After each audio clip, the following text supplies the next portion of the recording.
Vote দিলেও রাষ্ট্রপতি হয়ে যাবেন মির্জা ফখরুল ইসলাম আলমগীর, না দিলেও আসলে মুনাফেকিটা কোথায়? এই নির্বাচন হওয়ার পরপরই স্বরাষ্ট্রমন্ত্রী আবার বলছেন হুম, হুম। যে আমরা ৭০ অনুচ্ছেদের বাধা তুলে দেব। তো তাহলে তুমি এই ভোটের আগে তুললা না কেন? বাংলাদেশের আপনি কারো আপনি কি একমত এমন হওয়ার কারো দরকার কথা নাই। বলতে পারেন? অরাজনৈতিক ব্যক্তি কিন্তু সকলের কাছে গ্রহণযোগ্য। মানে ৫ই আগস্টের পরে আমরা দেখলাম ডক্টর ইউনূসের নাম এসেছিল। হলো সেই ইচ্ছাটাই তো নাই শারমিন। আমার প্রশ্নটা হলো সেই জায়গাটাতে যে ওই সদিচ্ছাটুকু যে আচ্ছা আসেন খুঁজি যে তারাই প্রধানমন্ত্রীকে অলওয়েজ ভুল বুঝায়, হুম, অলওয়েজ ভুল পথে নেয়। হ্যাঁ, প্রধানমন্ত্রী কিন্তু ফেরেশতা। হুম, হুম, যখন শেখ হাসিনার পতন হলো তখন কিন্তু কেউ আর কোনো মন্ত্রীকে গালি দিল না। হুম, হুম। সকল দোষ গিয়ে বিএনপি রুমিন ফারহানা এখন যখন স্বার্থ পেল না তখন বিএনপি সমালোচনা শুরু করল। আমি কিন্তু বটতলার উকিল। আপনারাই বলতেছেন রুমিন ফারহানাকে বানাইছে, তো বানানো মানে নিশ্চয় রুমিন ফারহানা বিরাট একটা কিছু হচ্ছে আপনাদের হুম, মত অনুযায়ী। আমি কিন্তু বিএনপির চাঁদাবাজির সমালোচনা শুরু করলাম 2025-এর শুরু থেকে। তো কি আমি চাঁদাবাজির কি বুঝতে সমালোচনাই কি পারছি আপনার জন্য কাল হয়েছিল? বড় একটা ভূমিকা তো রেখেছে বটে। আচ্ছা।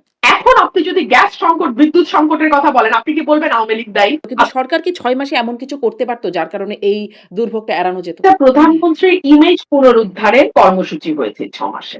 একটা সবজি এবং ডাল দিয়ে দুপুরের খানা। আমার তো মনে হয় প্রধানমন্ত্রীর ব্রেইন ফাংশন অনেক গুরুত্বপূর্ণ। সো আমার মনে হয় উনার পুষ্টিকর খাবার খাওয়া দরকার আ এবং একটা যেটি এখন আসছে যে শেখ হাসিনা ফিরবেন। ডিসেম্বরে ফিরবেন, সদল বলে ফিরবেন। এখন রাজনীতিতে না আপনাকে কেউ জায়গা করে দেবে না। রাজনীতিতে সুসময় আসবে তবে আমি ফিরবো। আ এটা বোধহয় কাজ করে না। তারা চায় ধরে নিয়ে আসতে, বেঁধে নিয়ে আসতে। কিন্তু শেখ হাসিনা এখন বলছে তিনি নিজেই ফিরতে চান, আত্মসমর্পণ করতে চান। মানে হয়তো উনাকে বাংলাদেশে এনে বিচারের মুখোমুখি দাঁড় করানোটা কি সরকারের উদ্দেশ্য? নাকি বিষয়টাকে নিয়ে খেলাধুলা করা সরকারের উদ্দেশ্য? আ রাষ্ট্রপতি নির্বাচনে আপনার ভোট না দেয়াটা আলোচনায় আসছে। আপনি একটা গণমাধ্যমে দেখছিলাম, কেন আপনি ভোট দেন নাই সে বিষয়ে আপনি বলেওছেন। তারপরেও একটু আপনার কাছে জানতে চাওয়া। আ যে এই যে আ আপনি আসলে বলেছেন যে এটা একটা অনর্থক আয়োজন। এই অনর্থক আয়োজনের মধ্যে আসলেই তো মানে আ ভোট দিলেও রাষ্ট্রপতি হয়ে যাবেন মির্জা ফখরুল ইসলাম আলমগীর, না দিলেও আসলে সেরকমটাই হয়ে যাবেন। কিন্তু এই পুরো অনর্থক আয়োজনে শুধুমাত্র সরকারি দলই না, বিরোধী দলও যুক্ত হলো। তারা আবার একজনকে প্রার্থীও করলেন কর্নেল অলি আহমেদকে। ভোটা তিনি আবার কিছু সংখ্যক ভোটও পেলেন। মানে কেন? এর মাহাত্ম্যটা কি? এত আয়োজন করে অনর্থক কাজটা করবার মাহাত্ম্য কি? এটা তো আসলে বিরোধী দল বলতে পারবে কেন তারা এটার অংশ নিল বা কেন তারা এটার অংশ হলো। সো আমি তো এটা বলতে পারবো না। ১ ২ হচ্ছে যে দেখুন আমার কাছে মনে হয়েছে যে আ নিঃসন্দেহে মির্জা ফখরুল ইসলাম আলমগীর বাংলাদেশের বেশিরভাগ মানুষের এবং আমার অত্যন্ত শ্রদ্ধার, অত্যন্ত সম্মানের একজন ব্যক্তি। কিন্তু আসলে গণতন্ত্র মানে হচ্ছে যদি ভোট আপনি মিন করে থাকেন, সেখানে একটা অনিশ্চয়তা থাকতেই হবে।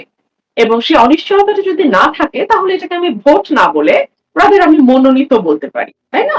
এবং ভোটের আগেই আমরা জানি যে কে কতটা ভোট পাবে ইভেন এটাও আমরা জানি। যে উনি কতটা পাবেন এবং উনি কতটা পাবেন। তো এটাকে আমি কি করে ভোট বলি, তাই না? এটা একদম আমার খুবই ক্ষুদ্র জ্ঞানে আমার কিছুতেই এটা ভোট মনে হয়নি। ২ হচ্ছে যে ৭০ অনুচ্ছেদ যেটা বিএনপি বার যেই প্রসঙ্গটা তুলেছে নির্বাচনের আগে ৩১ দফা যখন দিয়েছে তখন এবং তারও আগে যখন ভিশন 2030 তারা ডিক্লেয়ার করেছিল ব্যাক ইন 2016 তখন থেকে তারা ৭০ অনুচ্ছেদ সংশোধন করা হবে। দলের এমপিরা দলের সিদ্ধান্তের বাইরে গিয়েও তারা তাদের স্বাধীন মতামত প্রকাশ করতে পারবে, ভোট দিতে পারবে। এগুলো তারা ক্যাম্পেইন করেছে। সেই ক্যাম্পেইনের আমি একটা অংশ ছিলাম। কারণ সেই ক্যাম্পেইন আমিও করেছি। ২০১৬ সাল থেকে আমিও বলেছি যে যেহেতু আমি তখন বিএনপির অংশ ছিলাম, আমি ৭০ অনুচ্ছেদ আমরা যদি ক্ষমতায় যাই, বিএনপি যদি ক্ষমতায় যায়, ৭০ অনুচ্ছেদে আমরা বড় ধরনের একটা সংস্কার আনবো যে অর্থ বিল এবং সরকারের প্রতি অনাস্থা এইরকম কিছু মেজর জায়গা ছাড়া বাংলাদেশের যে কোনো ইস্যুতে সরকারি দল হোক বিরোধী দল হোক তারা স্বাধীনভাবে তাদের ভোট দিতে পারবে। এই নির্বাচনের আগে বা এই মনোনয়নের আগে আমরা দেখলাম যে সরকারি দলের চিফ হুইপ একেবারে ঘোষণা দিয়ে বললেন যে দলের বাইরে যদি কেউ ভোট দেয় তাহলে তার সংসদ সদস্য পদ হুম। থাকবে না। তার মানে কি তাদের এক ধরনের সন্দেহ ছিল যে দলের বাইরে ভোট যেতে পারে, দলের বাইরে দলের সদস্যরা আর কাউকে ভোট দিতে পারে। কেন তাদের এই সন্দেহ ছিল? যদি তাই থেকে থাকে তাহলে কি আমরা বলতে পারি যে দলের সদস্যদের উপরেই বা প্রার্থীর উপরেই দলের নিজস্ব আস্থা নেই এবং তারা যে ৭০ অনুচ্ছেদের সংশোধনের কথা বলছে সেটা ইমপ্লিমেন্ট করবার মতন নৈতিক সাহস এবং স্বচ্ছতা তাদের মধ্যে নেই। তো আমার কাছে মনে হচ্ছে যে যেই ৭০ অনুচ্ছেদ নিয়ে এত আলোচনা, এত ক্যাম্পেইন এবং আমি যার অংশ আহ সেটা তো আসলে হলো না। হুম, ৩ হচ্ছে বাংলাদেশের রাষ্ট্রপতির পদটা অনেকটাই আলংকরিক এবং আমরা নিজেরাই এই কথাটা হুম। বহুবার বলেছি। তো এই কারণে রাষ্ট্রপতি প্রধানমন্ত্রীর ক্ষমতার ভারসাম্য আনতে হবে, আনা হবে, আনবো আমরা ক্ষমতায় গেলে, এগুলো কি এই দলগুলো বলেনি? বলেছে তো। কিন্তু এখন আপনি গত ৬ মাসে আ এই ধরনের কোনো আলোচনা বা এই ধরনের কোনো উদ্যোগ না দেখবেন সরকারি দল থেকে, না দেখবেন বিরোধী দল থেকে। তো এই যে একটি আলংকারিক পদে আপনি একজনকে দিচ্ছেন, না, হ্যাঁ? বিরোধী দলের পদ যার আসলে বিরোধী দল তেমন থেকে কোনো তো টুকটাক বলেই। বিরোধী দল থেকে তো জুলাই সনদ বাস্তবায়নের জন্য বলছে। আর জুলাই সনদে তো আসলে ভারসাম্য আনার বিষয়গুলো বলা আছে। ৭০ অনুচ্ছেদ, রাষ্ট্রপতির প্রধানমন্ত্রীর মানে ভারসাম্য যেটা বলছিলেন, সে বিষয়গুলো তো আছে। মানে বিরোধী দলের পক্ষ হ্যাঁ, থেকে এগুলো দাবি করে তো। এটা তো কেবলমাত্র আসলে বিরোধী দলের ইস্যু ছিল না। এটা ছিল আওয়ামী লীগের বাইরে বাকি যত দল আজকে আপনি হুম, সংসদে দেখতে পাচ্ছেন, প্রত্যেকের দাবি। কিন্তু সেটা ইমপ্লিমেন্ট করবার জন্য যেই আ সদিচ্ছাটা বা সেটাকে ইমপ্লিমেন্ট করতে বাধ্য করবার জন্য যেই চাপটা, কোনটাই কিন্তু আমরা সেভাবে দেখছি না। হ্যাঁ? কিছু টুটকা কথা বলা হচ্ছে, হ্যাঁ করা হবে, করতে হবে। এই পর্যন্তই। আপনি দেখেন এখন পর্যন্ত কিন্তু আমরা সেই প্রেশারটা বা সেই চাপটা বা সেই সদিচ্ছাটা সরকারের তরফে আমরা দেখি নাই। সো এটা যেহেতু একটি আলংকারিক পদ, হ্যাঁ? অর্নামেন্টাল পজিশন বাট একটা মানে head of the state, head of the মানে স্টেট রাষ্ট্রপতি। এটাকে আমরা একজন মানে যিনি সকল দল মতের কাছে গ্রহণযোগ্য, অরাজনৈতিক, হুম, নিরপেক্ষ একজন ব্যক্তি, হ্যাঁ?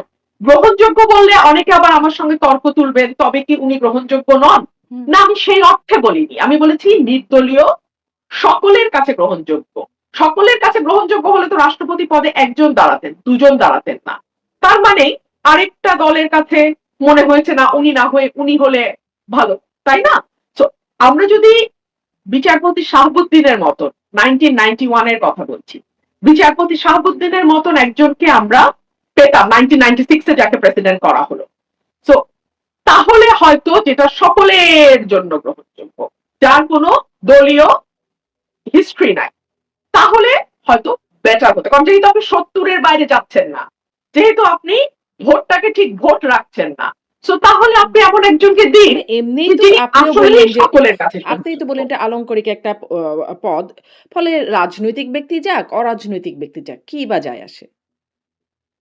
আলংকারিক হলেও সামান্য কিছু পাওয়ার তার কাছে আছে এবং বিশেষ করে যখন সরকার কোনো ক্রাইসিস এ পড়বে, যখন কোনো জরুরি অবস্থা জারির মতন অবস্থা তৈরি হতেও পারে, যেমন 5th অগস্টের পরে একটা স্পেশাল সিচুয়েশন, একটা স্পেশাল সার্কামস্ট্যান্স তৈরি হচ্ছিল, তখন রাষ্ট্রপতির প্রয়োজনীয়তাটা বা রাষ্ট্রপতির পারফরমেন্স এর ক্ষেত্রটা কিন্তু অনেক বৃহৎ।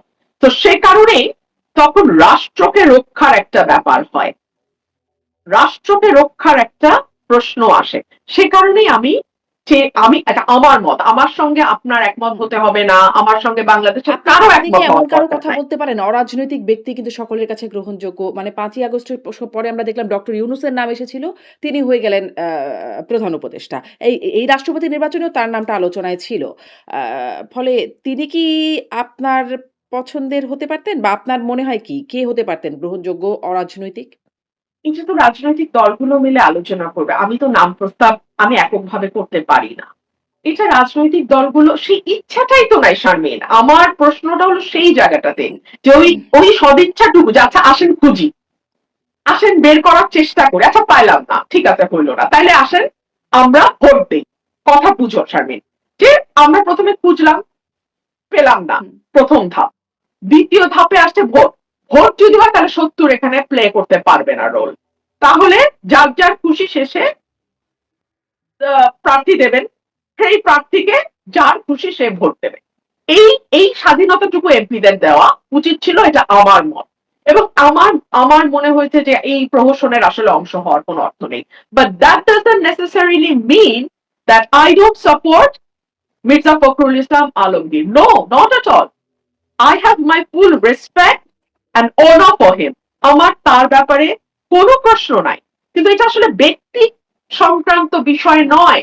কিন্তু ওইটা এটা কি একটা হলো? মানে প্রিন্সিপালের ওই যে ব্যাপার। সকলের কাছে গ্রহণযোগ্য, ওই বিষয়টা কি আসলে হলো? কারণ দেখলাম জামায়াতও মানে বিরোধী পক্ষের তারাও বিষয়টাকে এক্সাক্টলি। অ্যা স্বাচ্ছন্দ্যে মেনে নিচ্ছে। এমনকি আওয়ামী লীগের পক্ষ থেকেও আমি দেখছিলাম যে সাবেক প্রধানমন্ত্রী একটা ভয়েস রেকর্ড আরকি বা একটা কথোপকথনের অংশ উনার তিনিও উনার বলছিলেন যে ভয়েসটা আমি হ্যাঁ, শুনেছি যে উনি বলছেন যে আ বা ইউনূস সাহেবের জিপ লক হ্যাঁ, করছিল হ্যাঁ।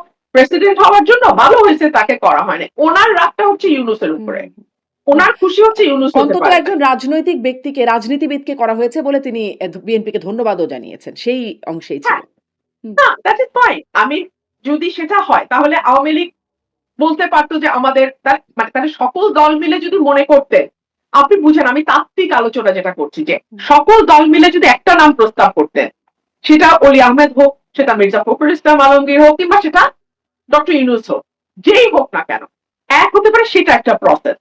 যে সকলে মিলে আমরা একটা নাম দিলাম। হুম, দ্যাট ইজ ফাইন।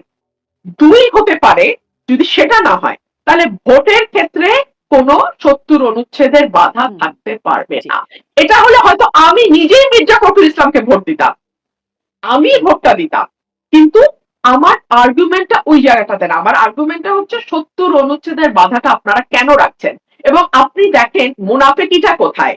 এই নির্বাচন হওয়ার পরপরই স্বরাষ্ট্রমন্ত্রী আবার বলছেন হুম, হুম। যে, "আমরা ৭০ অনুচ্ছেদের বাধা তুলে দেব।" তো তাহলে তুমি এই ভোটের আগে তুললা না কেন? মানে এই মুনাফিকি গুলো ভালো লাগে নাই আমার কাছে। এই সিম্পল আর কিছু